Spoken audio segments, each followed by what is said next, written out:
Salam dan bertemu lagi dengan saya di channel Firman Panipahan. Kali ini saya akan membahas konsep sebuah negara menurut Plato. Gitu ya. Plato adalah seorang filsuf kuno Yunani yang mengembangkan teori negara dalam karyanya yang terkenal yang berjudul Republik. Plato percaya bahwa negara ideal adalah negara yang diatur oleh orang yang bijaksana dan kebijaksanaan yang mereka miliki diperoleh melalui pengalaman dan pengetahuan yang luas, yaitu filsuf.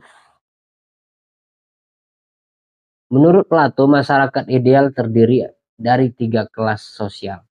Pertama, kelas para pekerja, yang kedua ada prajurit, dan ketiga penguasa. Kelas pekerja bertanggung jawab untuk memenuhi kebutuhan dasar masyarakat seperti makanan dan tempat tinggal. Kelas prajurit bertanggung jawab untuk menjaga keamanan negara. Sementara kelas penguasa bertanggung jawab untuk mengambil keputusan penting dalam negara. Plato menganggap bahwa negara harus berdasarkan keadilan dan moralitas yang objektif, bukan hanya keinginan dan kepentingan individu. Ia mengusulkan bahwa kekuasaan di negara ideal harus diberikan kepada orang-orang yang paling bertanggung jawab dan bijaksana, yang telah diuji dalam pengalaman dan pendidikan mereka. Nah, selain itu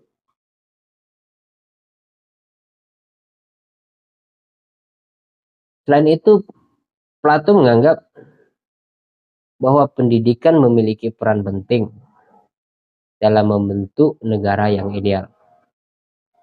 Menurutnya, pendidikan harus mengajarkan keterampilan praktis dan moral yang diperlukan untuk mengelola negara dengan baik, serta mempersiapkan individu untuk melayani masyarakat dengan baik.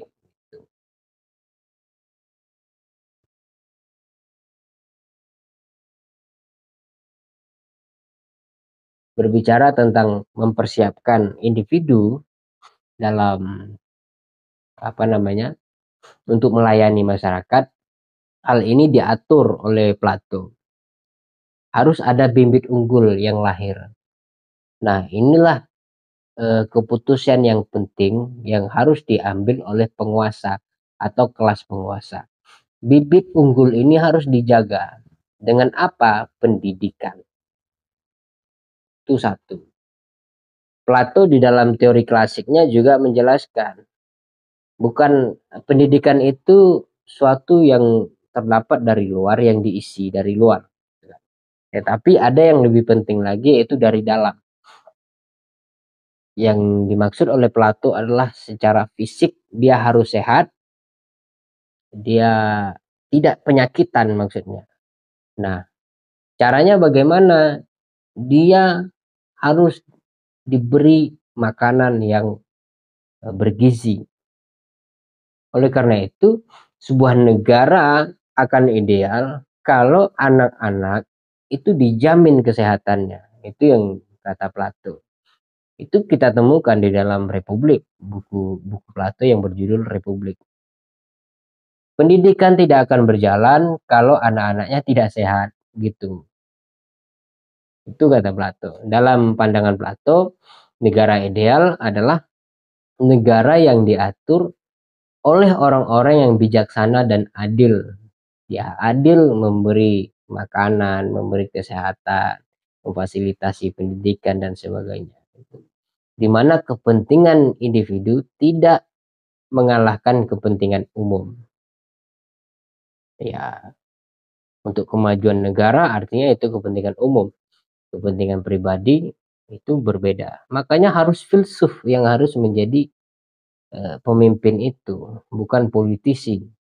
Politisi itu mungkin masuk pada kelas pekerja yang dia mampu mengelola masyarakat, dalam arti mempengaruhi masyarakat dengan ilmu retorika, dengan ilmu manis di bibir dan sebagainya itu. Sementara pemimpinnya harus filsuf yang dia tahu di mana porsi dirinya sebagai pribadi, di mana porsi umum yang harus lebih dipentingkan. Oleh karena itu, pendidikan menjadi dasar penting untuk mencapai masyarakat yang adil dan harmonis. Begitu konsep Plato ya tentang negara. Sebenarnya simpel saja kalau kita simpulkan bahwa pertama harus terdiri dari 3 kelas. Pertama kelas pekerja, kelas prajurit, dan penguasa. Prajurit yaitu keamanan, pekerja yaitu yang mengatur makanan, mengatur kebutuhan sehari-hari masyarakat. Sementara penguasa yang mengambil keputusan penting dalam sebuah negara. Itu saja yang dapat saya sampaikan tentang konsep Plato. Yang ideal itu seperti itu. Terima kasih. Wassalam.